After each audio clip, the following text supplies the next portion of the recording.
చివరికి చంద్రబాబు నాయుడు గారు చేస్తా ఉన్న మోసాలు ఏ స్థాయిలో ఉన్నారు అని అంటే, ఇదే మనిషి చంద్రబాబు నాయుడు గారు మొన్నటికి మొన్న నిమ్మగడ్డ రమేష్ అని తన మనిషితో తానే ఎలక్షన్ కమిషన్ కు కంప్లైంట్ చేయించి అవ్వాతాతలకు ఇంటి వద్దే అందాల్సిన పెన్షన్ ఆపిచ్చి ఆ అవ్వాతాతలు ఇబ్బందులు పడేట్టుగా చేసి చివరికి అనేక మంది అవ్వాతాతలు మరణానికి కూడా కారణమైన ఈ చంద్రబాబు ఈ రోజు ఒక్కసారిగా గాలి ఎదురు తిరిగేసరికి చంద్రబాబు నాయుడు గారి మోసం, చంద్రబాబు నాయుడు గారిలో ఉన్న మోసం మళ్ళీ చంద్రముఖిలా వల్ల పైకి లేచింది.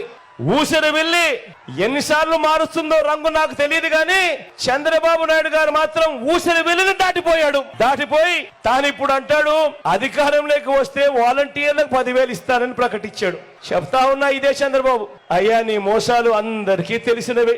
మొట్టమొదటిగా ఈ వాలంటీర్లను పీకేస్తావు, మళ్ళీ నీ జన్మభూమి కమిటీ సభ్యులందరినీ వాలంటీర్లుగా తెచ్చుకొని వాళ్ళు దోచుకునే దానికోసం ఈ 10,000 కూడా అదనంగా వాళ్ళకి ఇస్తావు.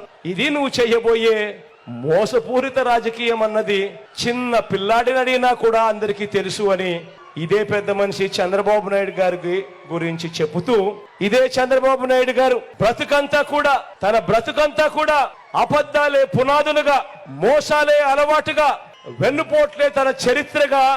సినిమాలలో ఎప్పుడైనా విలన్ క్యారెక్టర్ చూస్తే అది చంద్రబాబు క్యారెక్టర్ కిందనే గుర్తుకొచ్చే కార్యక్రమం జరుగుతుంది చంద్రబాబు నాయుడు చేసిన పనుల వల్ల.